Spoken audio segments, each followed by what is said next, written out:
Bismillahirrahmanirrahim. Assalamualaikum warahmatullahi wabarakatuh. Jumpa lagi dengan Bu Ika dalam mata pelajaran Bahasa Indonesia.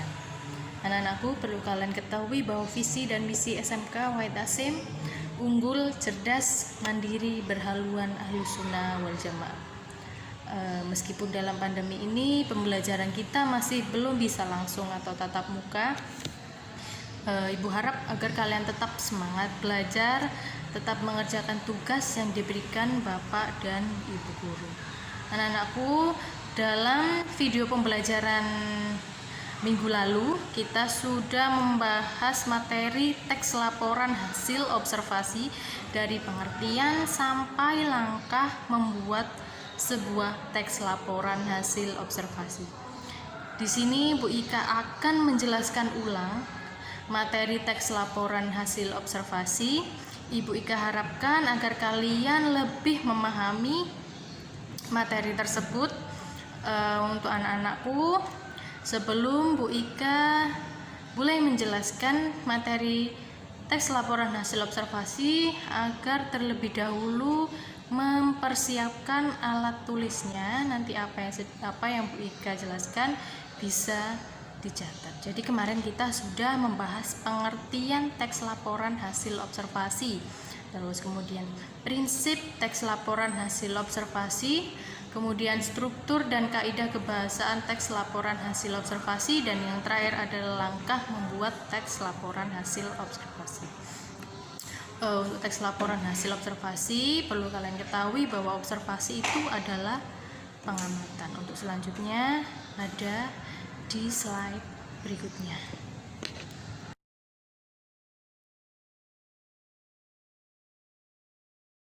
Untuk KD pada materi teks laporan hasil observasi, kompetensi dasarnya sebagai berikut ya. Ada 3.1, 4.1, 3.2, dan 4.2. Kalian bisa lihat pada slide ini.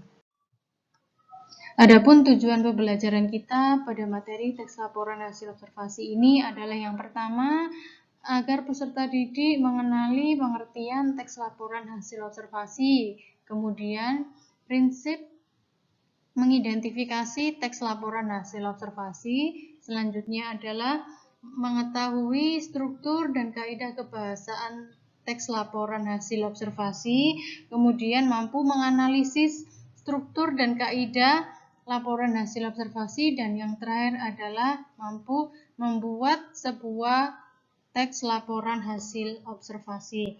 Kemudian Bu Ika akan menjelaskan pengertian teks laporan hasil observasi. Yang pertama, kita akan membahas pengertian teks laporan hasil observasi. Perlu kalian ketahui terlebih dahulu bahwa observasi itu adalah pengamatan. Jadi, laporan hasil observasi itu suatu teks yang berfungsi untuk menjelaskan informasi tentang suatu objek yang telah diamati. Observasi ini dapat dilakukan secara langsung ataupun tidak langsung ya. Jika kalian melakukan observasi secara langsung, kalian dapat melalui kegiatan melihat, mengamati, melakukan, dan merasakan. Jika kalian melakukan observasi secara tidak langsung, dapat dilakukan melalui membaca, mendengar informasi, mendapatkan berita, dan sejenisnya. Prinsip identifikasi laporan hasil observasi. Dalam menelaah dan mengidentifikasi ada beberapa prinsip yang harus dipenuhi. Prinsip yang pertama adalah lengkap, yang artinya di mana data dan fakta yang ada dalam laporan harus lengkap. Selanjutnya jelas, dalam laporan itu tidak terdapat peluang penafsiran yang berbeda. Selanjutnya benar atau akurat, data yang digunakan harus benar. Kemudian sistematis, yang artinya dipaparkan secara runtut dengan model yang mudah dipahami. Kemudian objektif, penulis bersikap apa adanya dalam memaparkan semua informasi. Dan yang terakhir adalah tepat waktu, di mana laporan harus disusun sesuai batas waktu yang tentukan. Selanjutnya, kita akan membahas struktur teks laporan hasil observasi dan kaidah kebahasaan teks laporan hasil observasi. Perlu kalian ketahui bahwa struktur teks laporan hasil observasi ada dua. Yang pertama adalah pernyataan umum berupa definisi, dan yang kedua aspek yang dilaporkan berupa deskripsi. Untuk struktur yang pertama, biasanya terdapat pada paragraf pertama. Pernyataan ini menyampaikan hal-hal yang secara umum. Selanjutnya diperinci ke dalam paragraf berikutnya. Untuk struktur yang kedua, deskripsi ini terdapat pada paragraf yang menjelaskan aspek yang dilaporkan dalam teks dengan perbedaan di setiap paragrafnya. Kemudian, kaidah kebahasaan teks laporan hasil observasi. Yang pertama, menggunakan kalimat definisi. Yang kedua, menggunakan konjungsi atau kata sambung seperti contohnya dan, yang, karena, seperti itu ya. Untuk yang ketiga, menggunakan kalimat simpleks dan kalimat kompleks. Untuk kalimat simpleks ini, satu struktur kalimat terdapat satu verba atau kata kerja. Dan kalimat kompleks terdapat dua struktur kalimat dan dua verba atau kata kerja. Jadi kalau simpleks terdapat satu verba, kalau kalimat kompleks dua struktur kalimat terdapat dua verba. Untuk yang keempat, menggunakan sinonim atau antonim. Kalau sinonim persamaan kata, kalau antonim perbedaan kata. Untuk yang terakhir, menggunakan data dan angka. Selanjutnya adalah langkah mengonstruksi atau membuat sebuah teks laporan hasil observasi. Untuk langkah yang pertama adalah menentukan tema kegiatan observasi. Jadi, sebelum kalian melakukan kegiatan observasi, tentukan dulu tema apa yang kalian angkat. Untuk langkah yang kedua, menentukan tujuan observasi. Untuk langkah yang ketiga, melaksanakan kegiatan observasi melalui pengamatan-pengamatan langsung dan tidak langsung. Untuk langkah yang keempat, menyusun kriteria aspek yang harus dilaporkan. Untuk langkah yang kelima, membatasi jumlah aspek yang dilaporkan. Untuk langkah yang keenam, mulai mendeskripsikan unsur-unsur yang dijelaskan sesuai aspeknya. Dan langkah yang ketujuh, melengkapi teks laporan hasil observasi dengan data dan gambar. Untuk langkah yang terakhir adalah membuat simpulan laporan hasil observasi. Untuk selanjutnya, Bu Ika akan memberikan kalian sebuah contoh teks laporan hasil observasi. Di sini Bu Ika akan memberikan kalian sebuah contoh analisis teks laporan hasil observasi yang berjudul Semangka Buah yang Menyehatkan Jantung. Di situ kalian bisa baca sendiri. Kemudian Bu Ika akan memberikan kalian contoh analisis struktur dan kaidah kebahasaan teks laporan hasil observasi. Analisis struktur dan kaidah kebahasaan dari teks yang tadi berjudul Buah Semangka yang Menyehatkan Jantung. Untuk yang pertama adalah struktur teks laporan hasil observasi. Bahwa struktur teks laporan hasil observasi kan ada dua. Yang pertama pernyataan umum berupa definisi. Terus struktur yang kedua aspek yang dilaporkan berupa deskripsi. Jadi untuk definisinya, semangka termasuk buah yang populer di Indonesia. Untuk aspek yang dilaporkannya berupa deskripsi, mendeskripsikan khasiat dari semangka dan kandungan yang terdapat dalam semangka. Untuk kaidah kebahasaan teks laporan hasil observasi ada 5. Yang pertama menggunakan kalimat definisi di situ ya. Kalian lihat untuk kaidah yang pertama kalimat definisi.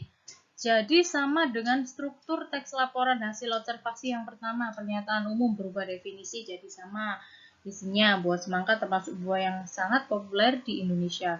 Untuk yang kedua menggunakan konjungsi atau kata sambung. Di situ kalian cari kalimat yang ada kata sambungnya.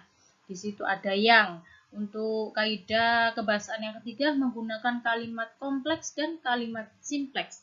Untuk kalimat kompleks terdapat satu struktur kalimat, terdapat satu verba atau kata kerja. Di situ untuk kalimat kompleksnya kata kerjanya membantu. Untuk kalimat simpleks dua struktur kalimat, terdapat dua verba atau kata kerja. Kalimat simpleksnya untuk kata kerjanya membantu dan mengisi. Ini masih dalam analisis kaidah kebahasaan teks laporan hasil observasi. Jadi kaidah yang keempat menggunakan sinonim atau antonim. Di situ ada tubuh atau badan. Untuk kaidah yang terakhir adalah menggunakan data atau angka. Jadi di situ kalimatnya sudah terdapat angkanya. Demikian contoh analisis struktur dan kaidah kebahasaan teks laporan hasil observasi. Sebelum Bu Ika mengakhiri pembelajaran pada pagi hari ini, di sini Bu Ika simpulkan bahwa tadi kita sudah membahas pengertian teks laporan hasil observasi, bahwa observasi itu adalah pengamatan. Jadi teks laporan hasil observasi itu adalah suatu teks yang berfungsi untuk menjelaskan informasi tentang suatu objek yang telah diamati. Untuk observasi itu dapat dilakukan secara langsung atau tidak langsung. Kemudian prinsip teks laporan hasil observasi lengkap, jelas, benar, sistematis, objektif, dan tepat waktu. Dan untuk struktur dan kaidah kebahasaan teks laporan hasil observasi bahwa strukturnya ada dua. Yang pertama pernyataan umum berupa definisi, yang kedua aspek yang dilaporkan berupa deskripsi. Untuk kaidah kebahasaannya ada 5. Yang pertama menggunakan kalimat definisi, yang kedua menggunakan konjungsi atau kata sambung, yang ketiga menggunakan kalimat simpleks dan kalimat kompleks. Untuk kalimat simpleks satu struktur kalimat, terdapat satu kata kerja atau verba. Untuk kalimat kompleks dua struktur kalimat, terdapat dua kata kerja atau verba.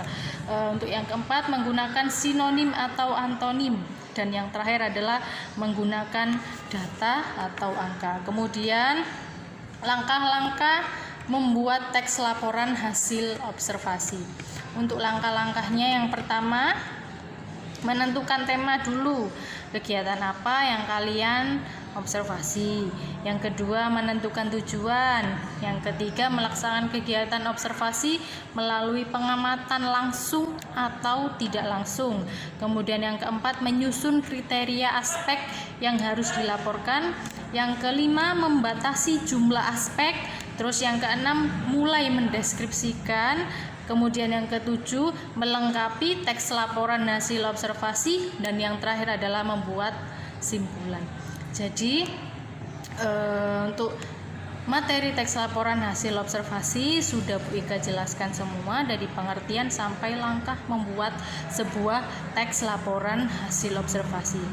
Untuk tugasnya sama seperti kemarin. Untuk yang sudah mengirimkan email ke Bu Ika, untuk yang belum segera mengumpulkan dan dikirimkan ke email Bu Ika. Ibu harap kalian lebih memahami lagi dengan materi teks laporan hasil observasi ini. Saya rasa cukup. Demikian pembelajaran pada pagi hari ini. Semoga bermanfaat. Kalian harus tetap semangat belajar. Selamat mengerjakan tugas. Gusti berkahi. Wassalamualaikum warahmatullahi wabarakatuh.